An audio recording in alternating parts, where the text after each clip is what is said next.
After enduring a long and painful labor, I finally gave birth to our child. Looking forward to holding my much-anticipated baby, I noticed the midwives conferring with troubled expressions. Could something be wrong with the baby? I couldn't believe my ears when one of the midwives approached and said, "The baby has dark skin. It seems there might be non-white ancestry." My name is Christine. I'm 25 years old. Alden, my husband, and I are approaching our 3rd wedding anniversary. Having lost my parents in an accident a few years ago, Alden is the only family I have left. But things between us haven't been great lately. Lately, Alden often comes home late, claiming he's busy with work and barely spends time at home during weekends. Our moments together started decreasing, and he hardly spoke to me anymore. I was deeply bothered by Alden's distant behavior. "Hey, did I do something wrong? If I upset you, please tell me," I said one day to Alden. But Alden just brushed it off. "No, it's nothing. I'm just tired from work," avoiding eye contact. "But you've been so distant. If I'm at fault, I want to fix it," I pressed. Alden sighed. "You know, being constantly questioned like this is really annoying." I was devastated hearing him say that. From then on, I couldn't bring myself to talk about his behavior, and the days just went by. However, a few weeks later, Alden suddenly suggested going on a trip. "How about a weekend getaway to a national park? I could probably take time off work." Having been distant for so long, Alden's proposal was a pleasant surprise. "I'd love to. Why the sudden change of heart?" "Sometimes I just want to spend time with you," he admitted. Tears welled up in my eyes.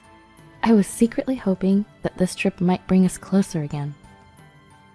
"This hotel has a great bar on the top floor. Want to stay here?" Alden said as he showed me the hotel's website. It featured a photo of a cozy-looking bar. "It looks great. Let's go there." So we decided on a weekend getaway to the national park. On the day of the trip, after a day of sightseeing, we checked into the hotel. After a luxurious dinner, we headed to the bar on the top floor. It offered a beautiful panoramic view. "It's even better than the photos. Thanks for bringing me here," I told Alden, who smiled warmly in response. "Let's make the most of tonight. How about a drink, Christine?" Taking Alden's suggestion, I ordered a fruity cocktail. Feeling the happiness of sharing this moment with Alden made my heart full. I thought maybe things between us could be like before. As I sipped my drink, an overwhelming drowsiness suddenly overtook me. My head became cloudy and my vision blurred. "Christine, are you okay? Did the drink hit you?" Alden, noticing my state, looked concerned. "It's strange. I barely drank, but I'm so sleepy." "You're probably tired from the day. I'll carry you to the room, and you can rest," Alden offered, and I nodded in agreement. It's odd, I've always held my liquor well. I soon fell into a deep sleep. When I woke up the next morning, Alden was already up. "Good morning, Christine. Did you sleep well?" "Morning. I don't remember much from last night. I didn't do anything weird, did I?" As I yawned, Alden grinned. "Don't remember? You slept soundly, that's for sure." Alden seemed unusually cheerful, which puzzled me a bit. But maybe he just needed this refreshing break. Good for him. With that thought, I didn't find anything odd about his behavior. Filled with happiness, we concluded our trip. 2 months after our vacation, Alden's work kept him away, but our conversations increased noticeably. On weekends, we'd sometimes go out together. The concerns about Alden's attitude were behind me. However, despite the reduced stress, I started feeling off. A persistent low-grade fever and daily nausea concerned me. Did I catch a cold? I decided to see a doctor. There, I was met with surprising news. "Congratulations, you're pregnant." Stunned, I just stared with my mouth agape. Wait, pregnant? I never expected such joyous news following the mending of our relationship. Having always wanted a child, I was elated. When Alden returned from work, I eagerly shared the news with him. "Alden, I'm pregnant." With a big smile on my face, I shared the news. Alden, taken aback for a moment, quickly responded with a smile. "Really? That's great. We better take good care of yourself." However, I felt something was off in Alden's reaction. His words seemed forced, almost rehearsed. I think I'll have more free time soon. I'll be there to support you. My happiness overshadowed my doubts, and they faded. Alden started coming home early, as he promised. He began helping with chores, and was particularly considerate about my health. Are you feeling okay, Christine? I'm totally fine, especially with you helping out so much. Thank you. Day by day, I felt content with Alden's unwavering support. Eventually, we learned we were expecting a boy. My excitement made me browse baby boy clothes and toys online almost daily. Even though it might have been a little early, the joy of expecting a child with a loved one was overwhelming. 9 months passed, then the day came. With the start of my contractions, Alden, my parents-in-law, and I rushed to the hospital. Enduring what felt like an eternity of pain, I held on.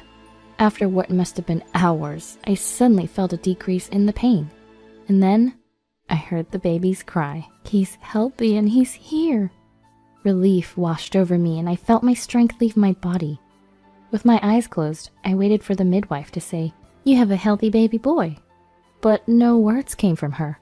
Instead, I could hear the midwives in the delivery room whispering, sounding puzzled. Was there something wrong with the baby? My face turned pale.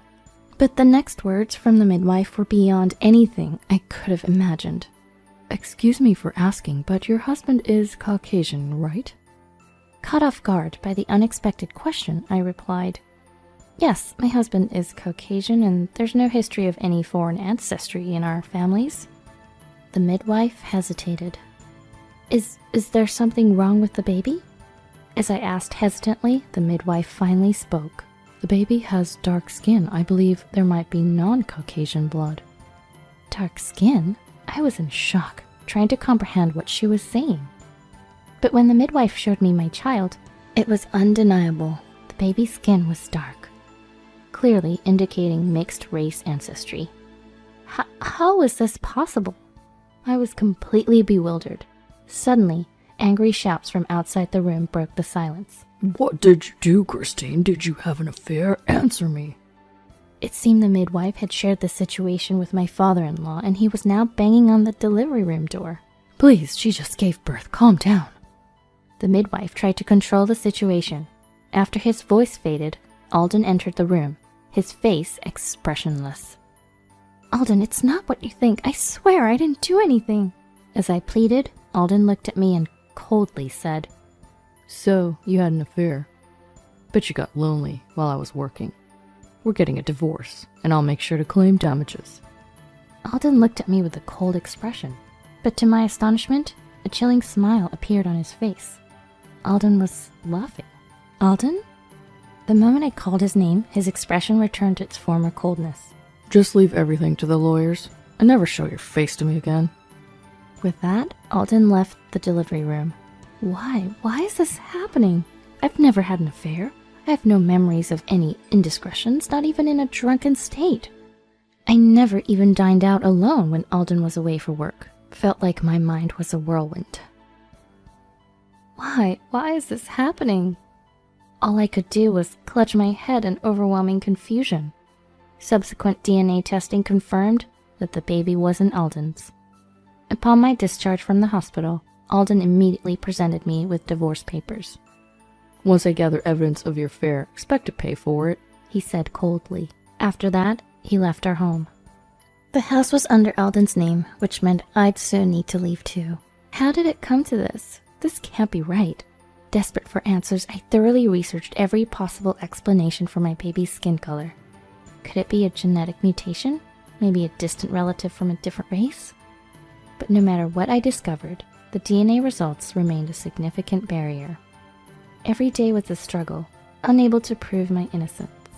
As I raised my baby, whose father remained unknown, I spent my days crying.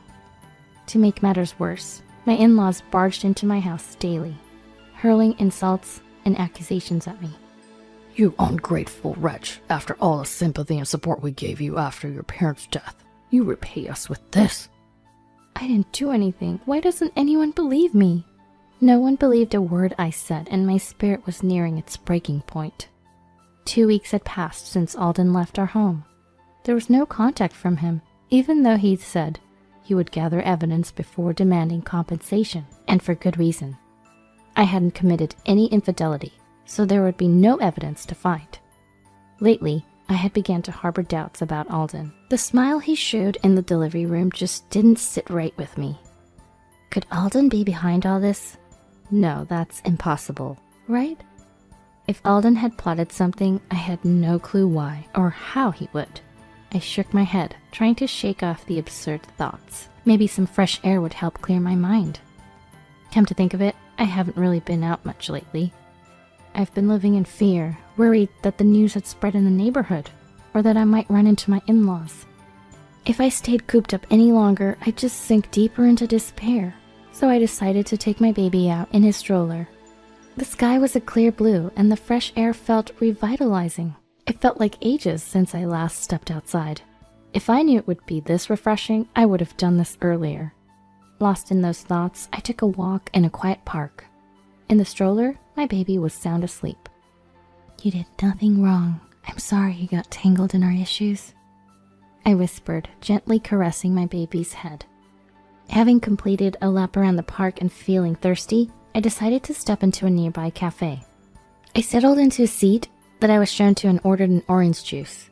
As I took a moment to breathe, a familiar voice from the seat directly behind me reached my ears. So fabricating evidence isn't as easy as you thought. I want to claim as much compensation as possible, so just wait a bit longer. If we register our marriage too soon, they'll discover our affair. I was paralyzed with shock, feeling as if time had stopped. The voice unmistakably belonged to Alden. On instinct, I quickly activated the voice recorder on my cell phone. Then a woman's voice followed Alden's. Considering the potential legal consequences, it's a risky game, having her drugged and assaulted by another man during a trip. That's clearly criminal. Alden, you do think of wild schemes, and to potentially get compensation without our affair being discovered? Brilliant. Yup, waving a bunch of money in front of a guy got me an immediate yes. Getting the sleeping pills was the challenging part. What? He had me assaulted by another man? My heart pounded deafeningly. Looking back at the trip Alden and I took, everything began to make sense. My husband, who hadn't come home for days, suddenly suggested a trip. Even though I can hold my liquor well, after having just one drink, I was overwhelmed by an intense drowsiness.